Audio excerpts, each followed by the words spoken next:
most tribes have found in the town home.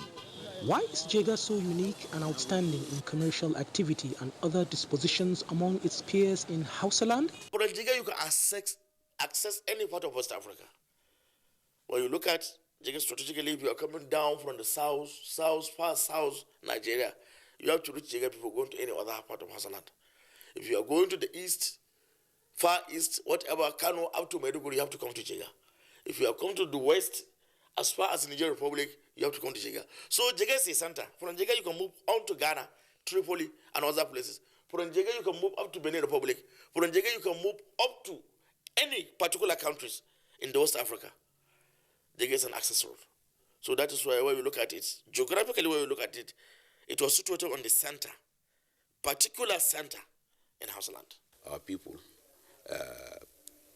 they engage themselves in businesses. And what prompted that is we got blessing from our forefather, Abdusalam Nagimbana, because he prayed that this place will be a commercial center, and this place will make a name in terms of commercial activities. So in the whole world, people will hear Jega because of commercial activities. To most settlers in the town who have lived there for decades, Jega is also home away from home. They welcome individuals. We sit together, we play together, we do business together. Whatever I don't know, the Jagama can teach you. You also will follow him and get what you want to get and achieve what you want to achieve. So Jaga doesn't have problems. Since I ever been in Jaga, I didn't see any problem in Jaga. You know, there's no problem. There's no area that I'll condemn. Jaga is a nice town in everything. In business, in short, in everything, Jaga is the best in Kebbi State. Because there's no local government like Jaga in Kebbi State. When you are talking about business, if you haven't been in Jaga there, you haven't started business. So Jaga is the best and a good time. I've been here almost 20 years now, or 23 years in Kebbi State, in Jaga. Even the people of here living with them now calling me Emeka Yaro Mehanchi because I serve here. My Oga is Mehanchi, so they give me that name, Emeka Yaro Mehanchi. We don't have any problem here. We're living lively, normal life here. We don't have any problem here. Even Jaga is a good town to us. As you can see, we are moving around. You can see everybody's good. Business is moving here. Jaga day okay. Kumaz Jaga day, I like them because I live for there better. Oh, no problem with Ndidi. They like people. They attend with the people well. From whichever of the three exits a visitor is leaving Jega, the memories of the hustle and bustle, young female butchers, among other spectacles, lingers. Indeed, Dang Hamidu, Jega is a place to visit. I hope to be there someday, and I hope you will receive me there. And on that note, we conclude this edition of The Correspondence for this week. Thanks for being part of it. Remember that COVID-19 is real. Get vaccinated and take responsibility for your health. And a reminder that rape is a crime. Join the NTA in the fight against rape and rapists and be a star. I am Tessie Omiri. Bye for now.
Did you get to see the way Daily Babadu pulls this? Don't forget to send in your messages. There's a difference between picking, child, and issue.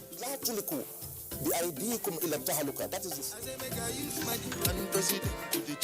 do more with less people.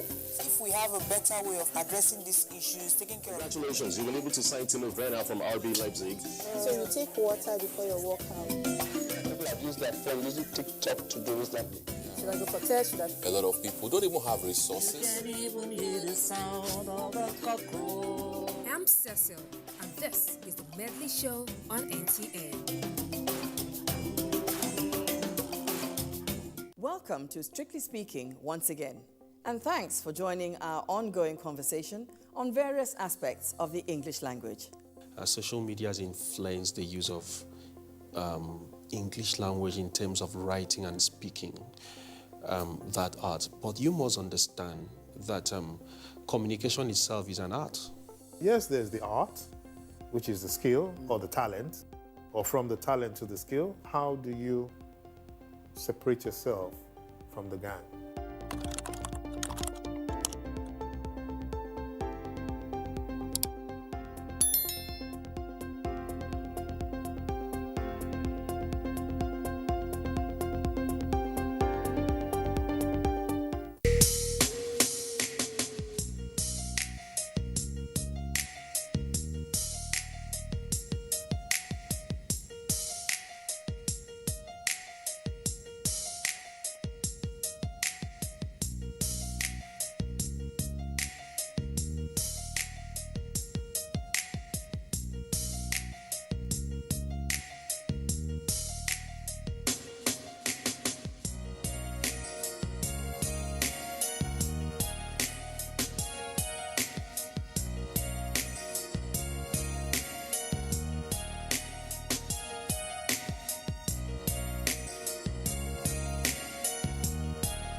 The struggle for independence had been a long and tough one.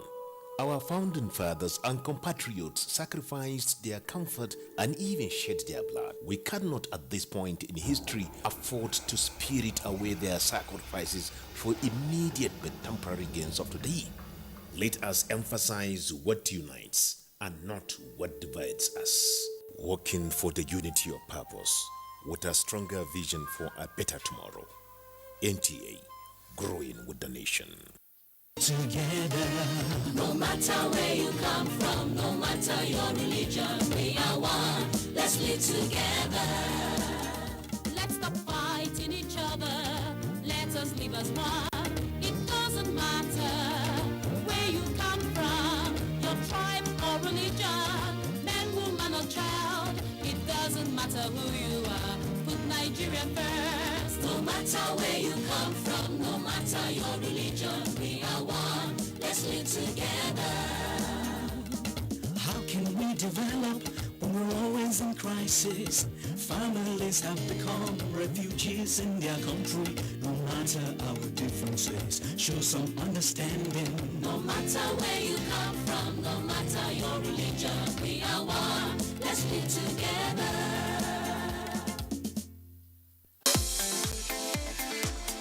From dusk to dawn, 24 hours a day, NTA International is with you in your living room, office, everywhere and anywhere. We provide the company you desire in terms of balanced and up-to-date news, programs and the best of entertainment.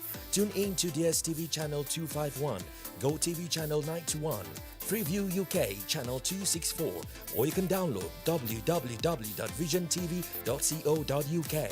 App for iOS or Android. You can also see us on Facebook and YouTube for quality content on the go. NTA International, Africa's window to the world.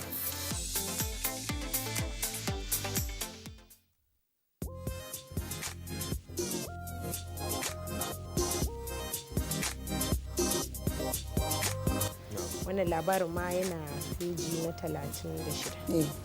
Ita kuma babban labarin wannan jarida shine ainihin labarin da ake gaban jarida shine ta bayyana cewa ọkwa ojii kenga eziokwu nwanne m nwoke Ikechukwu Ndukwe Igbo mam iji wee mee ka ụbọchị na-aga n'anya ya.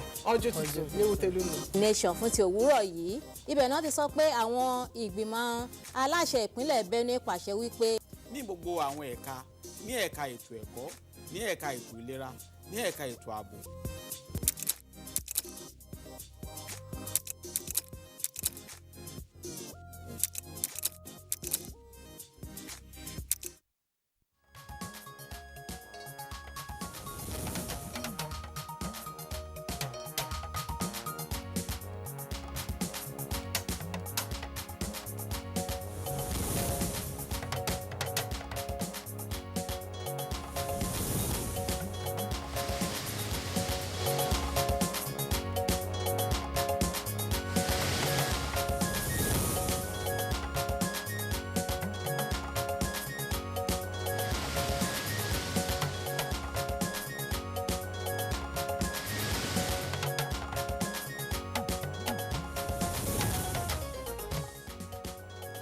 Federal Executive Council approves $8.5 million for evacuation of Nigerians in Ukraine.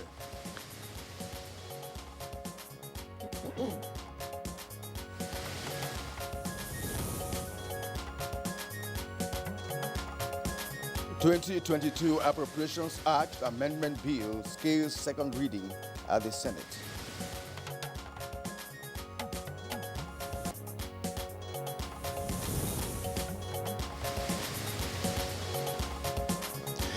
NNPC apologizes to Nigerians for disruption in fuel supply.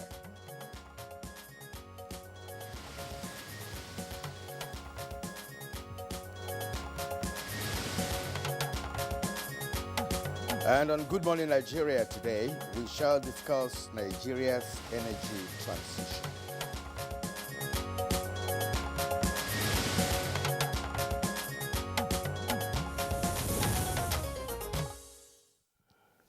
In recent years, global discourse on energy has revolved around the challenges of emissions and its reduction, as well as transiting to cleaner energy sources. Now, countries are pledged to cut down on emissions to meet the world's target of net zero by year 2060. Nigeria's climate law, which came into effect last year, is part of the strategy to meet her target of zero carbon emissions by 2060. This climate law makes Nigeria the first developing country to commit to an annual carbon budget to promote its path to net zero. Now, several issues of concern include the implications of completely eradicating fossil fuels, which contribute to much of the country's economic fortunes, as well as lack of financial commitment from big emitting nations to infrastructure development for proper transition to cleaner energy. At the ongoing Nigerian International Energy Summit, experts insist that while the country's energy agenda is pursued, fossil fuels will continue to play a crucial role in its economic systems. They further add that proactive measures that do not deny the realities and challenges arising from this transition should be taken. Now, although the world targets the delivery of low carbons, now the current rate of population growth and campaign to transit from fossil fuels have serious economic implications for Nigeria, which is exploring natural gas as a transition fuel towards cleaner energy. The consensus now is that Africa should be given a peculiar consideration in the energy transition journey. Several experts are seeking expansion of opportunities in the global partnership occasioned by the transition to ensure justice for all. Now, industry players also agree that the Petroleum Industry Act has a cardinal role to play in creating, as it were, a more conducive atmosphere for foreign investments in the transition process, as well as enhanced local content.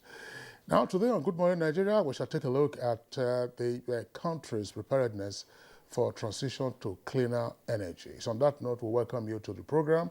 I'm Kingsley Osadola. As always, we are reaching you on the network service of the Nigerian Television Authority.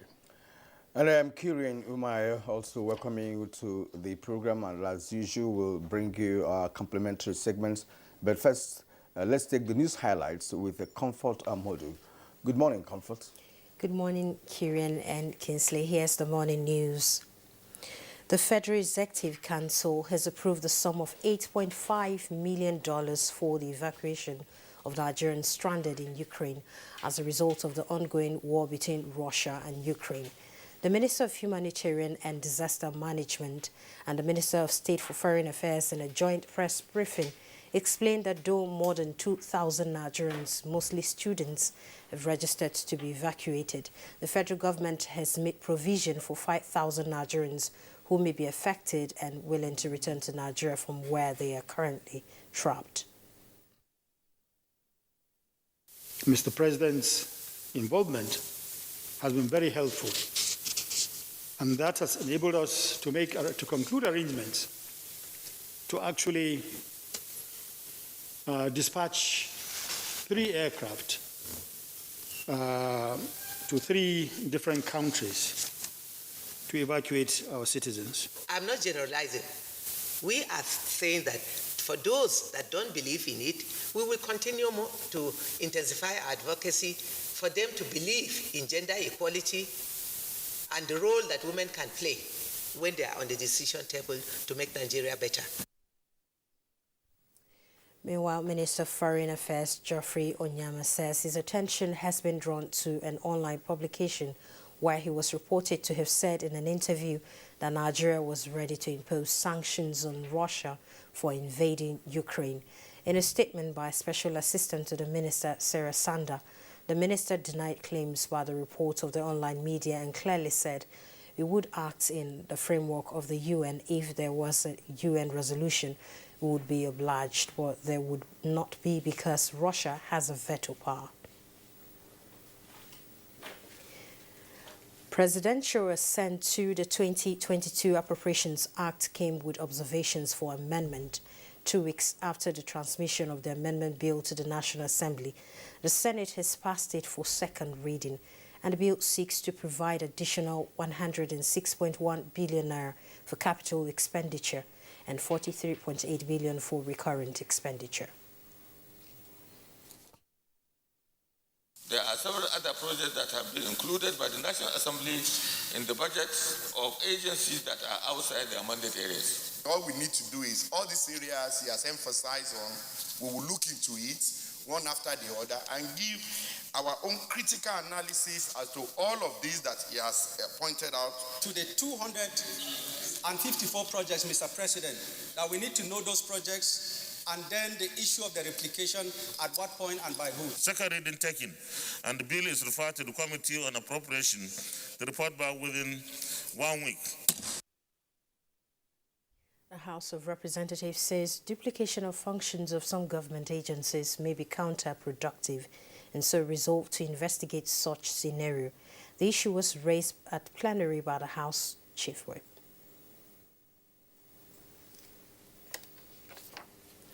The Chief Executive Officer of the Nigerian National Company Limited, NNPC, has again apologized to Nigerians over hardship occasioned by the supply disruption and emergence of queues. Mele Kyari assured that the company has over 1.7 billion litres of petrol, adding that normalcy will soon be restored through intense collaboration with key players.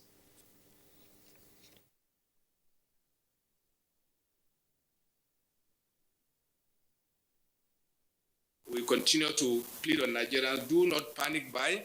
Neither the government or NNPC has any plan to adjust the ex-depot prices. So therefore, I call on all marketers to ensure that they sell petroleum product at the depots or at the fuel stations at the prices that is approved by government. We saw that some persons were trying to capitalize on the new, PI law, to take some wrong decision. But so far, with this intervention by GMD CEO, I'm sure those people will withdraw, according to sell this product, at official prices. The federal government is boosting COVID-19 vaccine sufficiency to meet the target of vaccinating 70% of eligible Nigerians before the end of 2022 and attain herd immunity. Executive Director, National Primary Healthcare Development Agency, Dr. Faiza Shaib, gave the hint while receiving more than 800,000 doses of AstraZeneca vaccine with solar direct drive refrigerators from Government of Japan to aid Nigerians' COVID-19 response. Vaccine to each and everyone in urban and also rural areas of Nigeria. The last mile support is expected to help increase vaccination coverage. We have since deployed these SDDs to 24 states of the Federation based on vaccine coverage and equity, making sure that we reach the last mile. In another development, a coalition of women in Nigeria has stormed National Assembly to express displeasure over the outcome of voting on some items in the ongoing constitutional amendment. The action of the women led to closure of the National Assembly gate. That concludes the news highlights. Kieran and Kinsley will be back with Good Morning Nigeria after this break. Good morning. The 157-kilometer Lagos-Ibadan Railway is the first double-track standard gauge railway to be built in West Africa.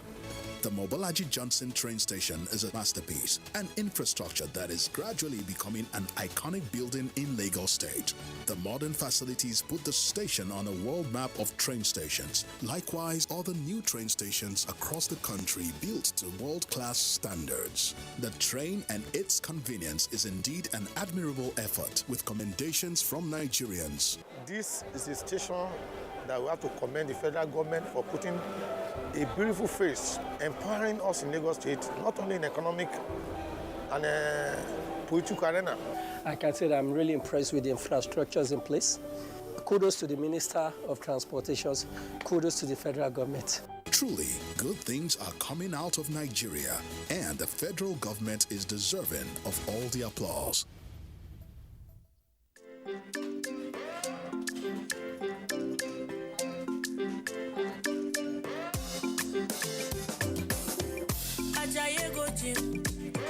You won't go shake your body. Instead, they make it calm down. Eat the farm say it's happy. You want to grow 6 packs in a day. I beg you not to pass your power. You want to show yourself.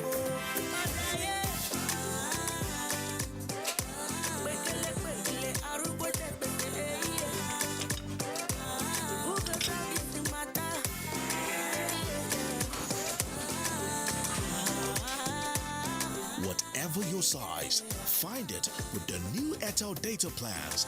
Dial *141# now to get the plan that suits you.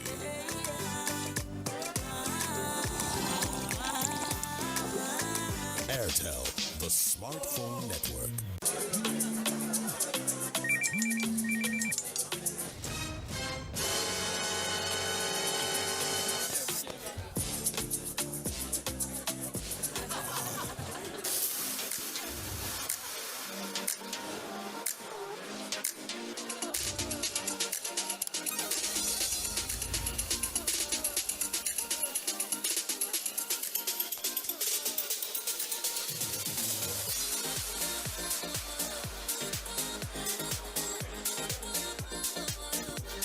There's a drop of goodness in everyone. Share goodness with someone today. Malta Guinness. Enjoy a world of good. To every politician, as the campaigns gain momentum and passions begin to rise, remember, the errors of your opponents do not make you a success. Do not run down your opponent and inflame passions to violence between and among your supporters. What counts is what you plan to do for the electorate and how you intend to relieve the sufferings and bring succor. Nigeria is in dire need of patriotic leaders at all levels, leaders who will make national development their priority. Concentrate on telling the electorate what you intend to do when you get into office. Focus on making your vision clear to the electorate. Don't engage in verbal abuses, fake news, or speeches. Keep dealing with issues that will bring progress. You win the hearts and minds of the people by being above board, by being civil, patriotic, and showing empathy. Let's join hands to make the 2023 elections peaceful. A message from the National Orientation Agency. Contemporary times require practical skills to remain competitive and relevant in your organization. Therefore, take advantage of NTA TV College Short Proficiency courses to sharpen your professional skills. Computer Appreciation for Media Practitioners. Date 21st February to 28th February 2022. 1 week. English Grammar and Pronunciation for Broadcasters. Date 1st March to 25th March. 4 weeks. Administrative Principles, Processes and Practices. Date 11th March to 31st March 2022. 4 weeks. Modern Trends in Broadcast Media Marketing. Date 14th March to 13th April 2022. 4 weeks. Basic Broadcast Accounting and Auditing. Date 4th April to 19th April 2022. 2 weeks. The course fee for the 1 week course is 100,000 naira per participant. The fee for the 2 week course is 150,000 naira, while the course fee for the 4 week course is 180,000 naira only, accommodation inclusive. The venue for all courses is the serene and secure environment of NTA TV College, near Old Government House, Rayfield, Jos. For more inquiries, please call 0803-314-4383 or 0806-980-9807. NTA TV College, training you to be the best you want to be. Coming off a heartbreaking loss in the League Cup final, the Blues will seek to salve their wounds when they visit Turf Moor. This Saturday, it's Burnley versus Chelsea on the Premier League Live, showing on the network service of the NTA from 3:30 p.m. The Premier League Live is brought to you by Baba Ijebu, empowered by Integral. Well, we thank you for staying with us on Good Morning Nigeria today. And Africa's largest network TV is where we are reaching you from. And of course, OPEC and its allies pledged to increase production output in April by 400,000 barrels per day. Details of this as we bring you business news. U.S. oil climbed to the highest level in more than a decade in Wednesday trade, with global benchmark Brent topping $113 per barrel after OPEC and its oil-producing allies, which includes Russia, decided to hold production steady at the end of the 26th OPEC and non-OPEC ministerial meeting. The oil market was already tight prior to Russia's invasion of Ukraine, and with countries now shunning oil from key producer Russia, traders are worried that supply shortfalls will follow. West Texas Intermediate crude futures jumped more than 8% to trade at $112.51 per barrel, the highest level since May 2011. Global benchmark Brent crude rose 8.3% to $113.58 per barrel, the highest level since June 2014. OPEC and its allies said Wednesday that it will increase output in April by 400,000 barrels per day above March's level, despite the blistering rally in oil that has pushed prices well above $100. In the capital market, investors lost 65.72 billion naira as oil share index contracted by 0.26% to raise the previous day gain, as equities market closed at 47,482.73 basis points.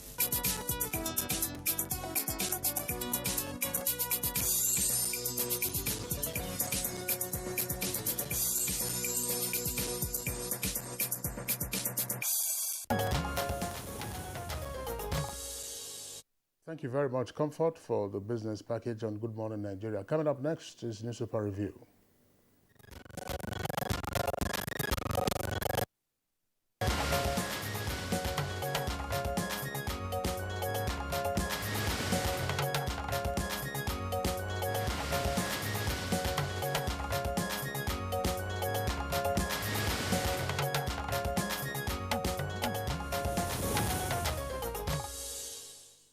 All right, you're welcome to Newspaper Review. We have about 3 papers to review this morning. And let's begin with the Nation newspaper. The Nation newspaper, above the name flag of the paper, Russia invasion of Ukraine. 115 Nigerians register in Abuja to join Ukraine troops. Buhari okays 8.5 million naira to evacuate stranded 2,090 Nigerians. We have lost 2,000 civilians. UN says 336,000 now refugees. That's on page 29. Security operatives take down 200 bandits in Niger State. It's on page 2. Weapons, motorcycles recovered. Now, zoning crisis festers in APC. That's on page 27. Of course, the photo story on the Nation's front page is that of a women protest lawmakers' rejection of gender bills. Perhaps we'll discuss that when we begin the analysis. Now, the lead story is government kicks off process for Kyari's extradition to U.S. Malami asks court to okay requests. A cop challenges 14 days detention order. Well, all that on page 4 of the Nation newspaper.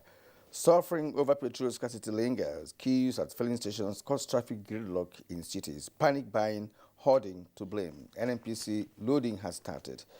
We also get all that on page 4 of the Nation newspaper. All right, Kieran, we also take a look at the Punch. Above the name flag of the Punch, you have the following headlines. Federal government shifts concession of 4 international airports to Q2. And OPEC raises Nigeria's oil production quota. Brent hits $111 per barrel. Insecurity may scare voters in 2023. Khan warns. If ASU stops fighting, public varsities will die like primary schools. That's according to Oshodeke, that's union president. Now, 2 earpieces there beside the name flag. Federal government orders domestic airlines to reverse 60% airfare hike, and reps to review and recommend MDA's measure. Now, excuse me, down to the photographs on the front page there.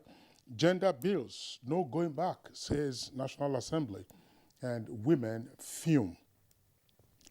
Oshibajo, Sanwo-Olu, Oyetola, and others eulogize Adeboye at 80. Police summon Audley carrying VIP's food. Ex-envoy denies. Police summon Audley carrying VIP's food. Ex-envoy denies. That's on page 18. Modular refineries can't refine fuel due to price regulation. NNPC. Nigerians suffering under reckless misrule of elites. That's according to Jega, that's former INEC chairman. Adamawa man in court for selling 6 neighbors' children. The Senate may pass revised budget next week. That's on page 20. Kieran. All right, now to the leadership newspaper. Above the name flag, we have a few subsidies. Send PIA for amendment. Senate tells PMB. That's on page 8. Constitution review. Women protest rejection of bills on page 9. Fuel scarcity hits aviation sector. Jet A1 sells for 440 naira per liter. You get that details of that on page 4. Now the lead story. Russia-Ukraine war. 200 Nigerians apply to join Ukrainian army as federal government evacuates 2,090 today. Airpeace, Max Air to lift 650 from Hungary, 350 from Poland, 940 from Romania, 150 from Slovakia. Federal government earmarks $8.5 million for 5,000 evacuees. 370 Nigerian students trapped in Ukraine. Evacuate all Nigerians, not only students, ex-ambassador Ghana Issa tells government. All that on page 4. NNPC, Dangote Fertilizer, orders sale gas sale pact on page 25. IMF asks Nigeria to consolidate on fiscal position. That's on page 6. As Christians begin Lent, Khan decries rising insecurity. That's on page 8. All right, Kinsley. Well, there are a number of interesting stories on the front pages of the 3 papers that we have read this morning. Perhaps let's dispense with the less contentious one, which is this story about the police authorities summoning an Audley who was seen in a viral video carrying the VIP food, carrying a tray where the VIP was being served somewhere in Kwara. And the VIP is said to be Nigeria's former ambassador to the Netherlands. This, of course, raises one more time the clear misuse of police personnel for so-called VIP protection duties. You find there are reports of no fewer than perhaps 100,000 or more of personnel of the Nigerian police being used for VIP protection purposes, and a number of them, of course, belong to the MOPOL unit, that's to say the anti-riot squad. Part of the challenge that the country continues to face is that you therefore then have inadequate personnel to police the other parts of the country and to help police millions of other citizens. Just a little over a week ago, there was a report of a police orderly or some police personnel who was on guard duties at the private residence of a former governor of Ogun State, that's Otumba Gbenga Daniel, in Shagamu. While the police officer was opening the gate for the driver of the former governor to come into the premises, the driver struck the gate, of course, and also hit the policeman. The policeman died. So this is the way you find police personnel being misused in different parts of the country. And it remains puzzling why Inspector General after Inspector General issues the directive for the withdrawal of police personnel from so-called VIP protection duties, and those orders are hardly ever obeyed. You see, Kingsley, I find it extremely difficult, to make contributions to matters like that. Well, these are, issues that we have to tackle, we have been tackling over the years. We will talk about it on TV and elsewhere. But I can see that it's already a system problem that you can't just change because, like you said, we've had several IGs. Whenever they are posted, the next thing you hear is that it's going to withdraw the policemen who are guarding the so-called VIP personnel and what have you. But they never happen. So needless bother much about that because it's something we cannot just change. Because why do you think we cannot change it? Because the system does not allow it. Because the people that the authority responsible for that are not doing it. So what do you do at this point? You keep saying it, and nothing is being done about it. And the more you say it, the more at a point we begin to have councillors, with policemen, moving around with councillors and all of that, even ex-councillors, as the case may be. Right, because I want to believe that why this happens is that some of these people don't think that they are safe. When you think you are not safe, that means you have committed certain things that you wouldn't want. You need unnecessary protection, right? And we say that there is only God that protects, because no matter how clever you think you are, or maybe a number of policemen that you may have, if God says, "Look, you'll be attacked," you'll be attacked. There are no two ways about it. Now the policeman at the gate of Bengalen died just for nothing. For opening a gate. It's easy just to open a gate. You should have an ordinary security man who guards your gate under normal circumstances. Why should that be a rifle-carrying personnel that will not be opening a gate for a driver? And look at how the man lost his life. Now, who's going to pay for that? Well, Kyrian, very important points that you have raised. The question also to ask is, were we always like this? Because if we say it's now a system thing, how did it then become a system thing? That Nigerian elite class are simply misusing security personnel, more particularly the police officers who are sent on guard duties. One of the ways to also take a look at this, Kyrian, would be to say, look, who recruits, trains, and equips these military personnel, these police personnel? It is from the public purse. So it means that we are subsidizing the elite class for their own protection. Exactly. Yeah, Kyrian. Yeah. Let's talk about what I would refer to as more important things. You talk about it's also important.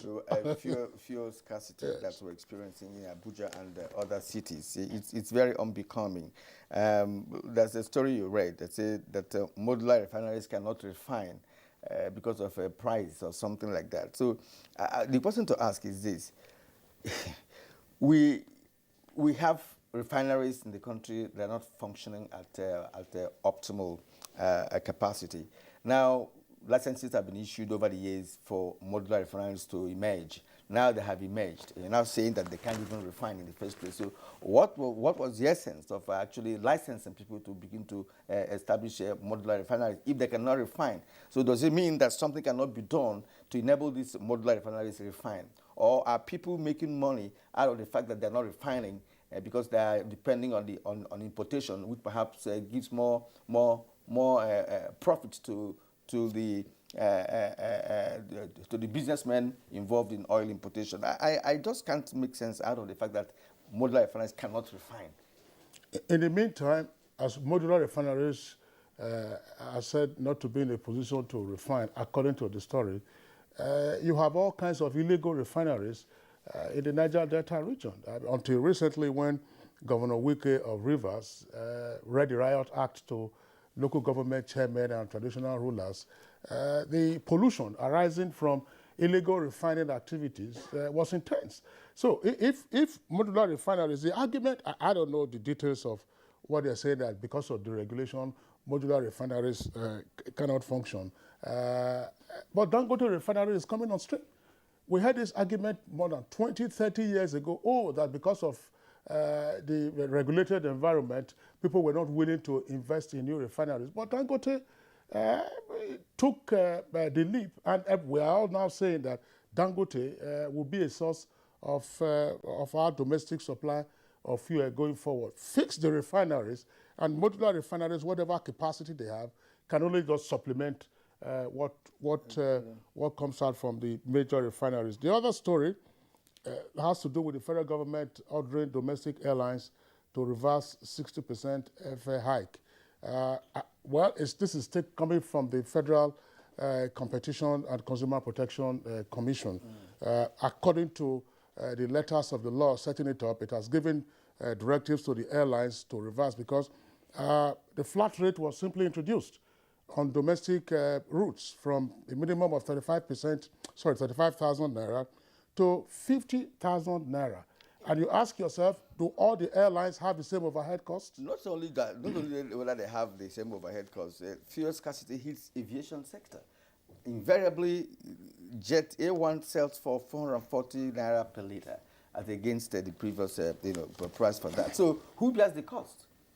The rationale for that was not on the basis solely of the fuel cost.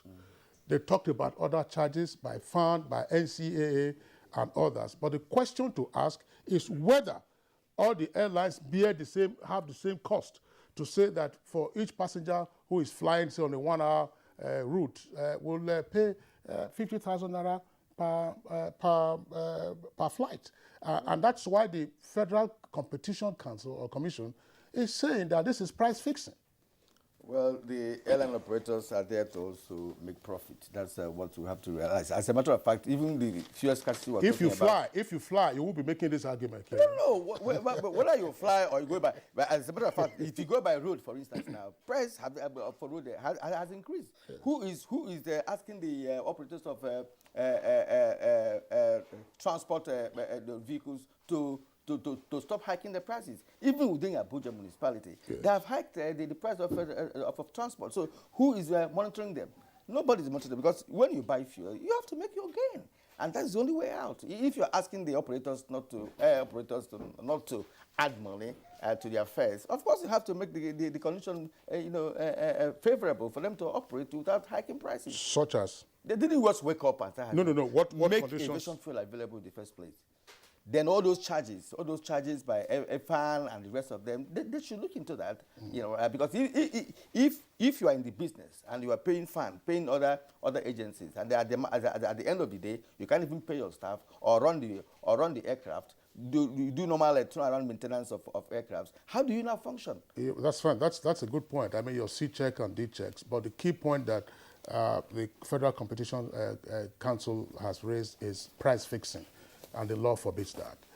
All right, Kirian, I think we draw the curtain on newspaper review and take a short break.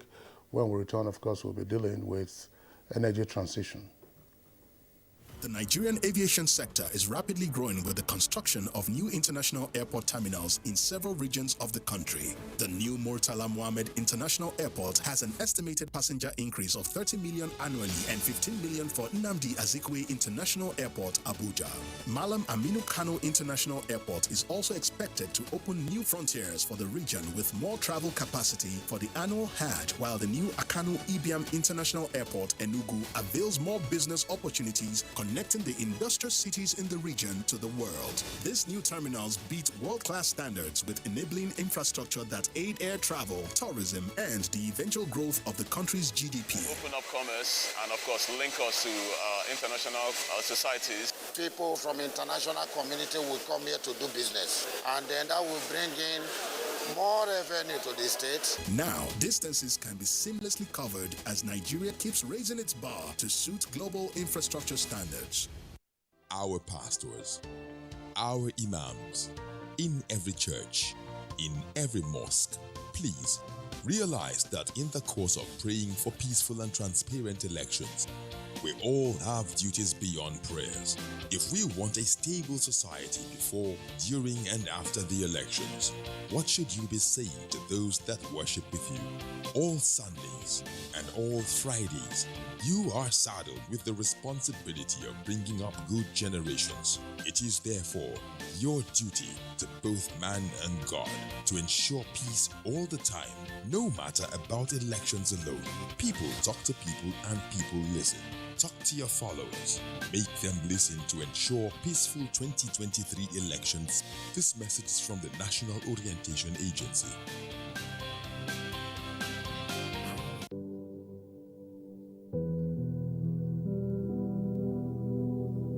Well, the housing solution we have developed is a multifaceted one.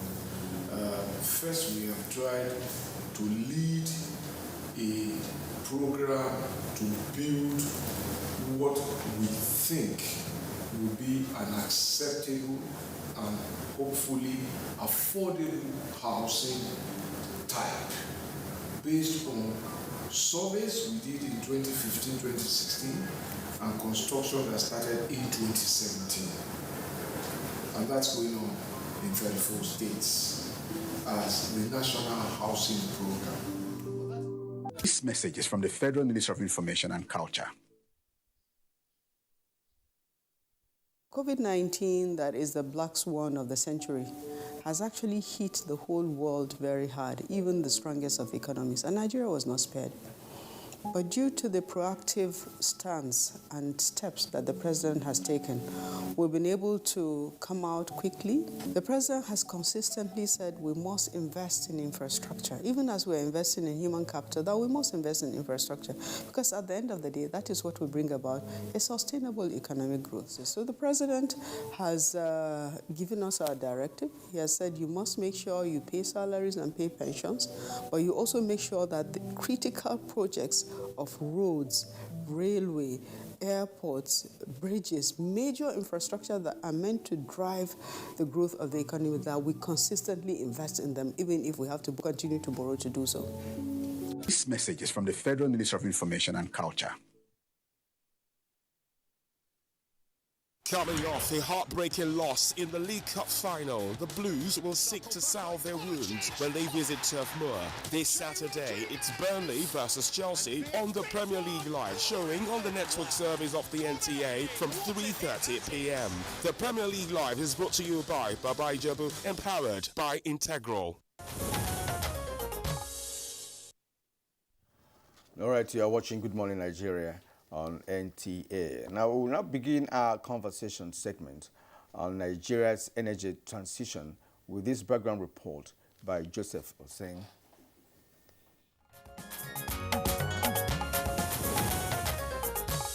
Nigeria is rated an energy giant in Africa, with most of its energy coming from traditional biomass, waste, fossil fuels, and hydropower. The country's energy export is the mainstay of the country. However, destabilization of global oil prices, environmental hazards due to climate change, and citizens' low accessibility to power is pushing the country to explore alternative sources to boost its energy sector and enhance socio-economic development. Renewable energy is the main option, and several plans are on ground to enhance potentials in hydropower and biomass, wind and solar energy across the country. Nigeria's Renewable Energy Master Plan aims at increasing the source up to 36% by 2030. The target is not just about improving energy, but going further to empower citizens for economic growth. From 2015 to date, not less than 9 major hydropower plants have been completed and several other smaller ones constructed.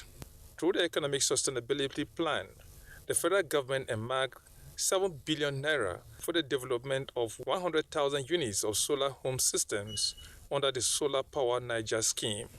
Another component of the program is promotion of domestic gas utilization. This to the government will help in the process of reducing more polluting fossil fuel to cleaner energy. Currently, the country is hosting the 5th edition of Nigeria's International Energy Summit, which will end 3rd of March 2022. The future of energy is lower carbon. It is our intent to leverage our strengths to deliver lower carbon energy to the world. By 2050, when we want to have net zero in carbon, we will be 10 billion people. What this means is that we have more people and we want to transition. So this is the big challenge for the industry. Nigeria and Africa will be engaging the global energy community on energy development with its target of energy transition by 2060 in view. But as the country seeks achieving zero carbon emission, what happens to its current economic mainstay, which is oil? How effective has the transition been so far? These and other related issues will be engaging guests on Good Morning Nigeria.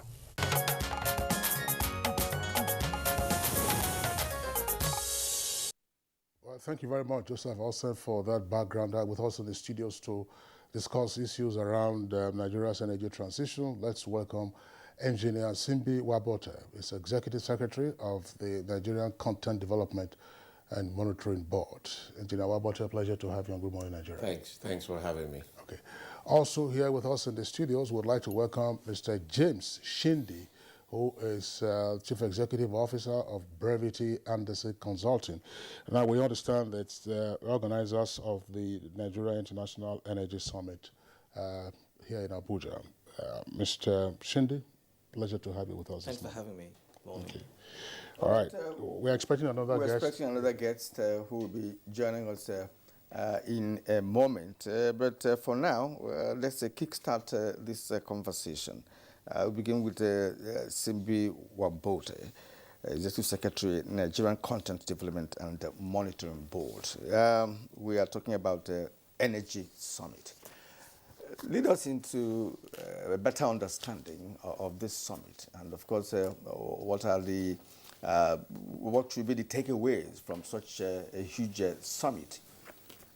Thank you once again for this opportunity to be with you here today. The Nigerian Energy Summit, we started this journey 5 years ago. We used to call it the NIPS, which was the Nigeria International Petroleum Summit. Sometime last year, we decided to rechristen NIPS to NIES in tandem with the discussion out there globally in terms of transiting to energy. And we didn't want to keep the emphasis on petroleum, as it were. So we then coined the name Nigerian International Energy Summit. This is the 5th edition that we are holding. And the theme of this year's Nigeria International Energy Summit is revitalizing the industry, future fuels, and energy transition. That's the theme of this year's summit. For the editions we had in the past, the emphasis on discussions have been around the petroleum industry bill, the uncertainty surrounding the petroleum industry bill, how many years it's been in the system, in the works, and the rest of it all. The most attractive thing about this year's summit is that we are no longer discussing the bill, we are discussing the act. So we've been able to cross that hurdle after so many years. So this summit provides an opportunity for us to discuss how we are going to make the act work, how we are going to implement it, and most importantly, how we situate the discussion of energy transition. How does it affect us as a country? How does it affect us as a continent? And how do we play globally with regards to the discourse around energy transition? So all the discussions we've had for the past 3 days is being around energy transition. How do Nigerians benefit from it? How do we benefit from our own natural resource? How do we transit to the net zero? So that has been the hallmark of the discussion for the past 4 days. All right. Before we get into some other aspects of the summit conversation, let our viewers into what energy transition entails. All right. That's a very good question. Mankind has been in transition in terms of energy. I just want to paint that picture. In the early days, the source of energy used to be biomass, where we hew down all the trees we had. We used firewood for everything we did, to heat our houses, to drive our locomotives, was firewood. And after firewood, in Europe, the developed countries almost cut down their own trees. They discovered coal. And they said coal was the most attractive fuel source. As at then, the discussion was that is the cleanest source of energy. So they stopped and reduced the firewood they were using to generate energy. And then coal went on for a very long time, and then they discovered hydrocarbon. So everybody transited to hydrocarbon. If you recall, in Nigeria, we had huge coal deposits in Enugu, in some of the states, but we also abandoned coal and transited into hydrocarbon. So the picture I'm painting is that transition has always been with mankind. So the discussion around energy transition today, it's not new. What the world is now saying is that there are other cleaner sources of fuel that we need to transit to, similar to how we came from biomass to where we find ourselves today. So that's a broad picture of the discussion around energy transition. Now, the discussion is more on green energy rather than fossil fuel, because they think it's dirty fuel, compared to what people have discovered as green energy, as it were. So that's the whole discussion around transition. So it's not new. We are also transiting. But what's important in the current discourse is that we must transit using our natural resources, as opposed to sitting back and waiting for people to give us other forms of fuel to enhance our transition. I think that's generally the discussion we've been having for the past couple of days. Okay, let me ask James Shindi this question, rising from his explanation with respect to the transition from firewood to coal, hydrocarbon, and we're now seeking to transit further into a safer kind of energy. Now look at Africa as a continent. We have not even exhausted, we didn't even apply coal as an energy source in the first place, as it were, like other countries have done and are still doing at the moment. All right, and we are in hydrocarbon at the moment. Now we want to transit again. Do we have the capacity? Do we have the funding? Yes, he said we're going to use our natural resources, but not just for saying sake. There has to be a master plan. There has to be some aspects of this are actually going to be driven by funds and what have you. So is Africa as a continent, really prepared, for this transition from hydro to a safer energy source? So generally speaking, I think transitions have to be managed properly. And I think that it's important to have events like this because it allows us to debate, listen to ideas. And I think Africa needs to make its position clear, because the way that the narrative has been pushed right now is almost to the extent where the West appears to be demonizing, the oil and gas industry, which is a bit of an extreme. I think stressing to add to what the ES has said brilliantly, I think that Africa has huge resources, and we should be able to use those resources to, first of all, guarantee energy security and access to energy. First of all, I think that's the major conversations that we as Africans should be having. We will transit, but it has to be done in a very sensible way, in a way that prioritizes access to energy first of all. Well, Mr. Shindi, tell us some more. Are we being dragged into this energy transition without being fully conscious of our own values, our own resources, and our own state of development? Are we? Because sometimes when I hear the conversations around energy transition, partly what you have hinted at, it's like you go to international conferences or international summits, and it is the agenda set by the more advanced world that everyone is lapping up. I agree with you, Teddy. I think some of these meetings happen with a pre-agreed outcome, and sometimes the African voices aren't listened to as much as they should be. And that's why it's important to have events like this, and give ourselves a platform to express ourselves the way we should. And I'll stress again that Africa has a major problem now, or the main challenge now is access to energy. Because if you say, well, let's just all of a sudden transition in a way, and at the pace at which some of the people, especially in the West, are pushing, it means that a lot more people in Africa will not even have access to energy in the first place. So yes, we should transition. Yes, we should care about the environment, but we should do that in a way that, first of all, guarantees access to energy, and lets our people have, use of the resources we have abundantly to ensure security. But we're already committing to net zero.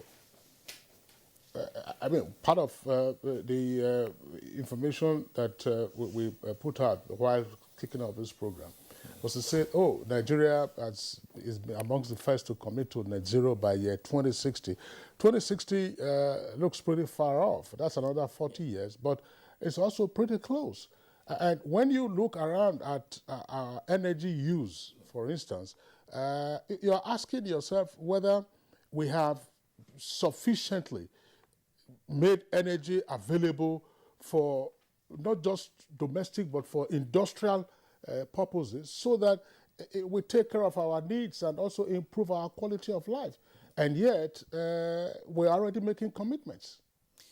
So when we talk about net zero, we're not necessarily saying in the immediate, to abandon hydrocarbons. We're saying also that there's things you can do to lessen the impacts of emissions. So, for example, you can plant trees. There's a lot of investment in carbon capture, and those are important things to look at. It's not just a question of stopping production. We want to ensure that the environment is looked after, because we all care about the environment. It's very important to us. But also very important is that our people need to have access to energy, because you need energy to survive and live a productive life. If we can improve energy and access to energy by just another 40%, from where we are right now, the impact on health, on the economy will be, tremendous. I think those are the things that we should be focusing on as Africans. Yes, and Simi Wabote, take it from where he stopped with respect to Africa and Nigeria in particular. We are pursuing a Western agenda with respect to this issue of a transition. We're not even an industrialized nation. I don't even know how much of these emissions that it could say Nigeria and collectively Africa is emitting. Nigeria's energy agenda is currently being pursued, yes, but the reality of fossils as a major contributor to the nation's economy cannot be overemphasized. Right. So with respect to this summit, how do we strike a balance based on our status at the moment? Mm-hmm.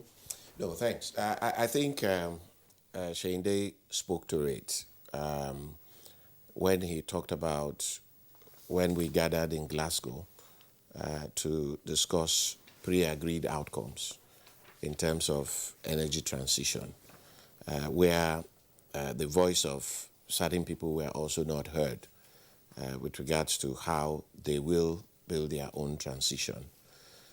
That's the essence of summits like this, where we then discuss and have a better understanding of this whole discourse around energy transition and net zero.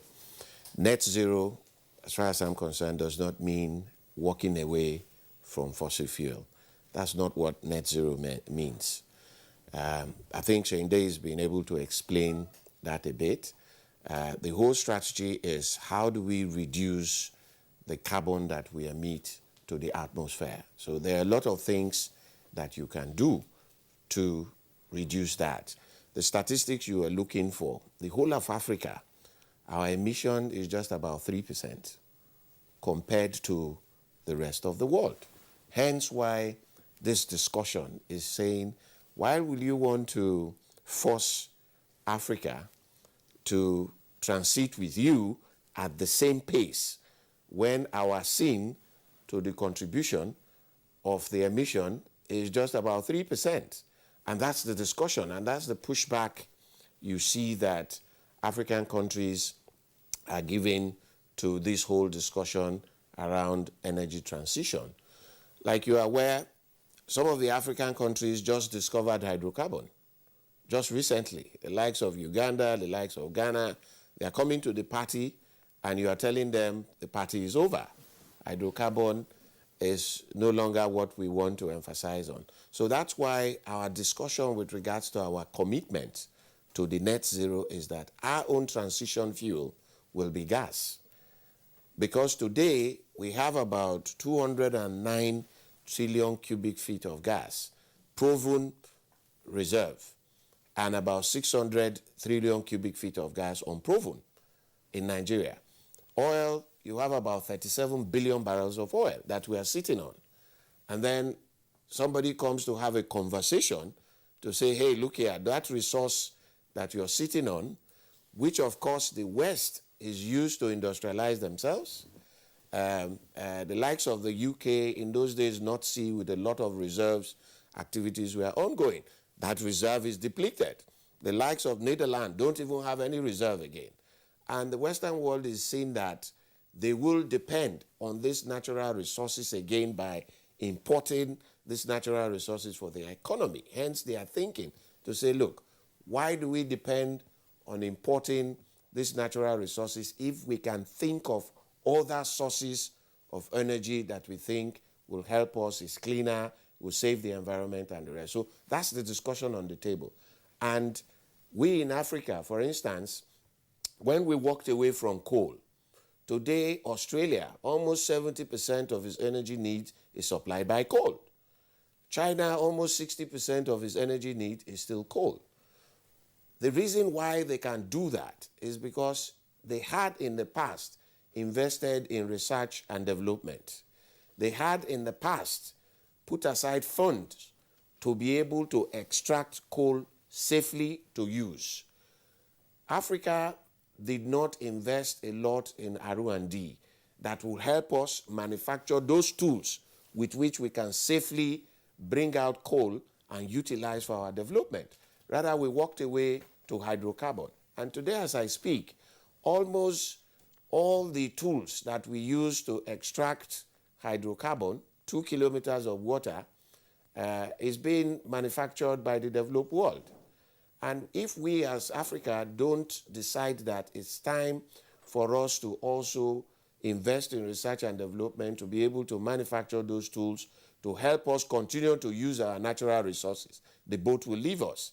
And probably we will abandon the same natural resources and wait for them to supply us other forms of energy that will sustain us. Now, look at the argument. If for 56 years, as a country, we have gone into exploration and exploitation of hydrocarbon, and yet we are not able to provide energy for the entire country?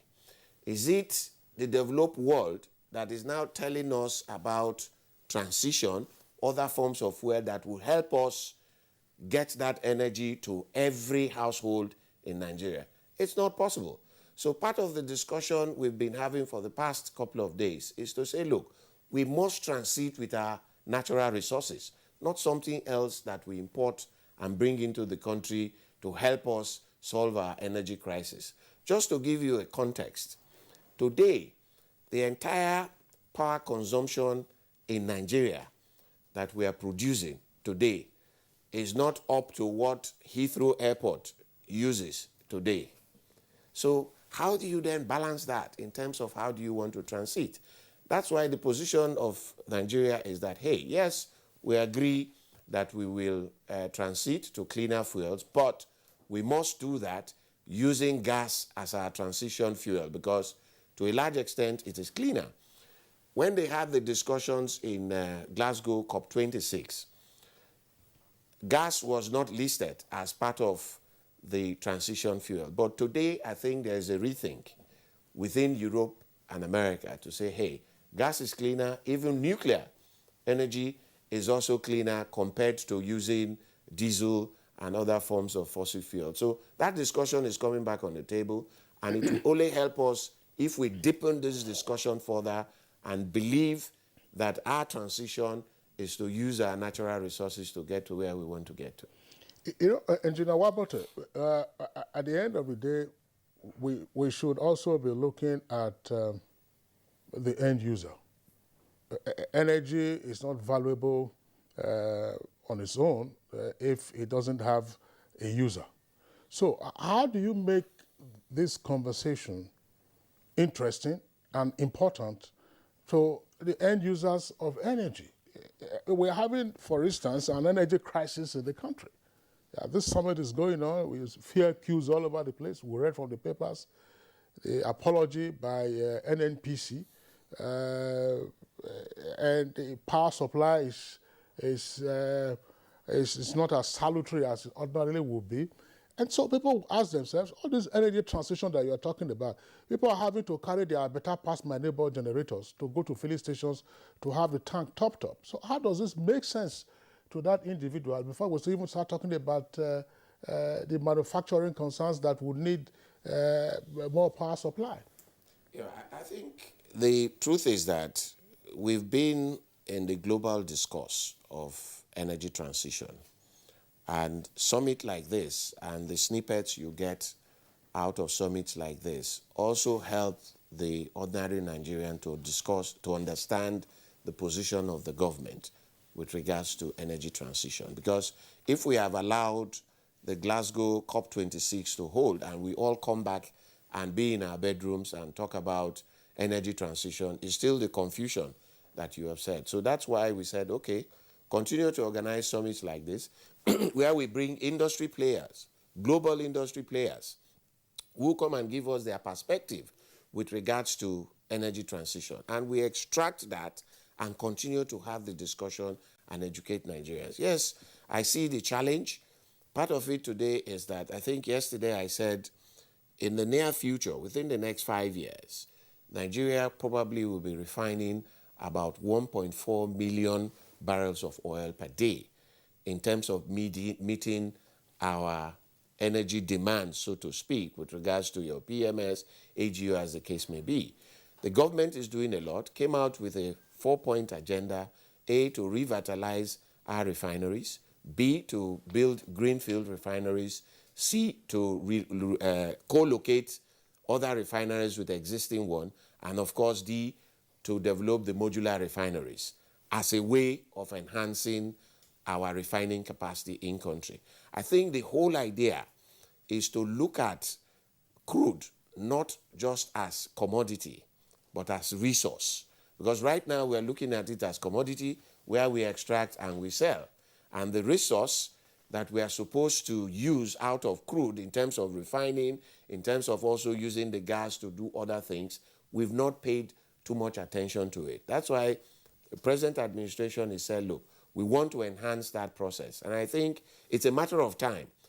I believe, as an incurable optimist, that within the next 3 years, our refining capacity will meet our local demand as well as create capacity for export. For instance, the Dangote refinery is going to come on stream as soon as possible. Immediately it's completed. Right now, almost mechanically completed. 650,000 barrels of crude oil will be refined per day. The 4 refineries will refine almost about 400,000 barrels per day. And other modular refineries and the Bua refinery will also refine about 200,000 barrels per day. So within the next 3 to 4 years, we will be sufficient in terms of refined product in the country. But again, you know the volatility of the market as we speak today. We are transited. Nobody ever thought that this year oil price will hit about $105 a barrel. Nobody ever thought of it. And the discussion around energy transition is going. I'm sure you know what is happening in Russia with regards to gas utilization and the rest of it all. We still have to invest in fossil fuel in order to enable us transit to whatever cleaner fuel that we think of in the future. Well, I know you sounded so optimistic with respect to the fact that in the next 3 or 4 years that we'll be able to be refining fuel sufficient to take care of our domestic needs. Well, I want to believe you because we pray that happens. But from all indications, you know, I don't know whether that's going to happen or not. But we'll just have to hope that will happen. Okay, Chindi James, let us also return to you. I'm a bit worried, really, about this transition issue, you know, because we are yet to grapple with the provision of energy for our end users, as Kinsley rightly mentioned. We're talking about transition to another form of energy that we are not prepared for, you know, in terms of technology, in terms of even the funds and what have you. So what should a country like Nigeria be doing at the moment? Forget about the issue of, you know, transition that the West is propagating all over the world. But what should be our own concern now? How do we now provide this energy at the moment to the end users in Nigeria, for instance? We talked about gas, trillions of cubic meters of gas unexplored, you know, and again, we have fuel and all of that, yet we cannot even give energy to our people. What should be our major concern, apart from transiting to any cleaner energy? Right, thanks for that question. I think I'll just add a little bit to what Engineer Woboti said, and because he more or less answered the question.